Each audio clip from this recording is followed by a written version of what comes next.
Today I'm going to show you how to arrange your flowers in a vase. Now it seems really simple, right? But this is one of the most common things people say to me is, oh well, sometimes I buy flowers from the supermarket, which is fine. I won't judge, it's okay. Just use me for special occasions. They get them from the supermarket and they're like, oh, I just can't make them look good in a vase. How do you do it? Right, yeah, you can. So I'm going to show you. Once you know, it's really simple. It's really easy. It's just not even a process. There's just little rules that you follow and then it looks good. So I'm going to show you today. Also, just want to say, I'm feeling very floristry-y. Feeling like a florist in my dungarees today, even though I am one. So we start. I've got a mixed bucket. I'm going to try and hold it up so you can see it. Here are all my beautiful flowers for today. Mixed bucket here. We're doing a lovely surprise bouquet for someone with them, but I thought I'd just show you how to make them look good in a vase first. First, you want to start with your foliage. So I've got some eucalyptus here. I've got some, so this actually came as like a surprise with my order and it's pretty cool. I don't really know what it is, but I like it. And then we also have some lovely wax flower in here as well. So what you want to do is start with your foliage to build a shape. So from my last video, rules to remember. Don't put any leaves in the water. Make sure you cut at a 45-degree angle. So I've got a bucket here and I am just going to start building with the foliage. Number one thing I say to everyone is just don't overthink it. So the best floristry is just chuck it in there to start with, get all your flowers in there, and then at least you've got a shape to work with and you can start building from there and start creating something you're really happy with. So you can see I'm crisscrossing over the stems whilst I do this. Don't know how easy that is to see. Bit of a crisscross. So that creates like a cage-like structure. So when you start to put the flowers in that you want to hold in a specific place, they will hold in that place. So I'm going to go for a little bit of wax flower now. So you'll see with a piece like this, that can't go straight in here because all of these lovely little leafy bits and flowers will be in the water. So I just take my bucket, I'm just gonna trim off any bits that are under the waterline. So now I've done that, you can see it's got a much longer stem, ready to go in the water. Cut it off at 45 degree and add it in. So I'm just gonna do that with a couple more bits of this wax flower.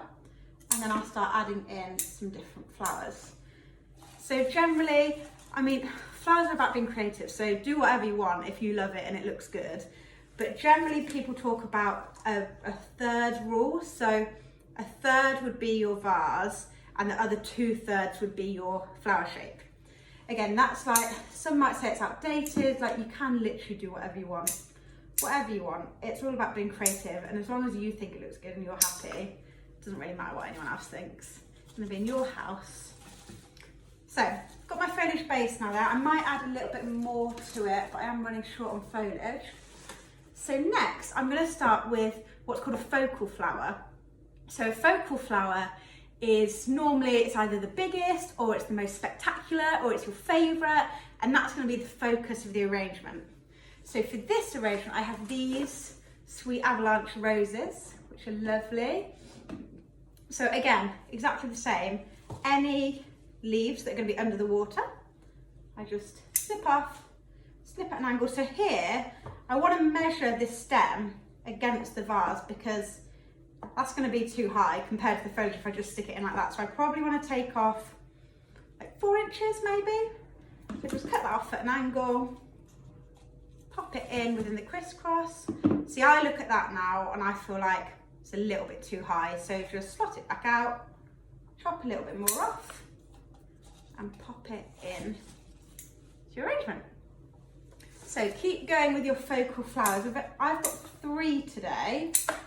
There's another floristry rule that you should work in odd numbers, that it makes it look better.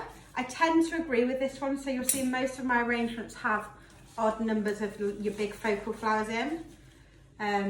Just balances it out, just looks better in my opinion, but again, it's all down to your individual tastes. I'm going to make that one a little bit shorter as well, and then in we go. So you can see it's starting to build up now, have a shape with this type of vase. So now I've got, I can turn it around as well. When you're arranging, turn your flowers around because you don't want it to just be pretty from one side. So you can see here, to me, that's sticking out too much now. So again, just wiggle it out. They will start to crisscross now, so it can be a little bit more tricky to get them out and in, but that's not a problem. If you just be patient and persevere. Perfect, right, that's a lot better height for me now. So next, I have these scented stocks, which smell so good. So these are lovely. I like to put these in wedding arrangements because they smell so good. Looking at the height, I'm kind of running out of space here with this big old vase, but if you look at the height here, I want these to stick up a little bit higher just because of the shape of them.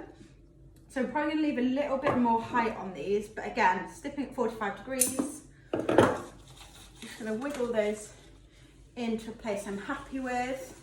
Again, I'm gonna use 3 of these rather than 4 or 2. Just personal preference. This one's ending up being quite symmetrical the way I'm doing it. It doesn't have to be symmetrical. I think I've not got too many flowers to put into this one today, which is why I'm going for more of a symmetrical kind of vibe. Also, with a narrow necked glass like this, you don't have a lot of space for your stems. You don't want them to be crammed in, all fighting for space and all unhappy. So I'm just using some bigger statement flowers and symmetry to make it look lovely. So I'm going to do a little twist for you again so you can see that starting to come together. What I'd also say is don't be drowning behind these flowers. Hello. Don't be afraid to let your arrangement go wide, go out of your bowl, because sometimes people, I see it, they cram them in and they're so tight and they don't have space and it just is all so smushed together. Really, you want, imagine it's like a little butterfly coming in, and you want space for your little butterfly to be able to fly all the way around each of your heads and have space. And that's just a nice way to do it. So I'm going to keep turning this so you can have a look.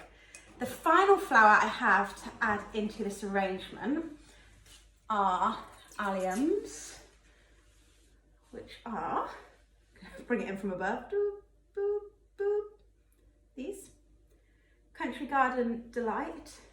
So these come on really tall stems, as you can see, probably like a metre tall. So I'm just going to cut those down again into my bucket. Height-wise, I'm probably going to nestle these in between the stalks and the rows. So I just want to take a little bit more off here. And again, wiggle it down. It is getting tricky now that there's so many stems in there. Wiggle that down to about there, I'm happy with. So I'll do that with my next one. Turn this around so you can see.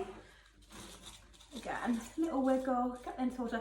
I might leave that one higher. I quite like it being wild and as if it's growing there. So again, it doesn't have to be symmetrical, it doesn't have to all be the same height.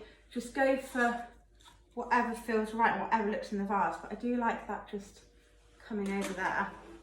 So again, rotating round, my final allium. Pop this in here.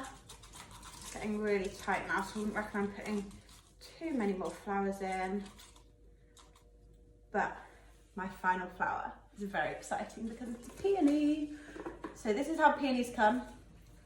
Lots of leaves. So if you've had any from me, you'll see I strip these off, but this is how they come. So you just want to take these leaves off that are going to be under the water. That one has still got a while until it opens up. It just shows you it's starting there with those bottom petals. So I'm going to pop one of these in the middle because I love them so much, and it will open up to be really big. So you can see I'm struggling a little bit now to get it in, but you just have to give it a wiggle. Now I've got it, it's too high. So let's wiggle it back out.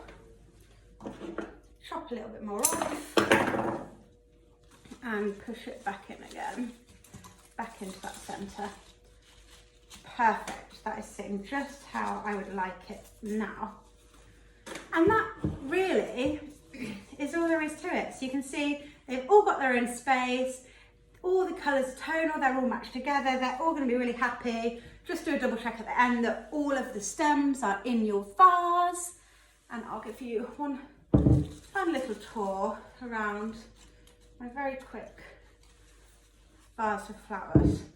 Now, this is where I get really pernickety and want to change it all. So as you're turning it on your final look, like I can see there's a gap here I want to fill, there was a gap back here. So just because you've got all your flowers in, you can still have a play around. So I've still got some of this wax bar here, which I can just snip into. And then if we go back to that gap that's annoying me that is here, if I can just wiggle that into there, and then you'll see that gap now, it's nicely filled and it's a lot less annoying. So just go around, take a step back. Sometimes if they're too jammed in, just lift them up and drop them, lift them up and drop them. And that will spread them out again nicely. But like I say, the number one thing, keep reminding people, is it's all about creativity. It's all about how you love it. And I am pretty happy with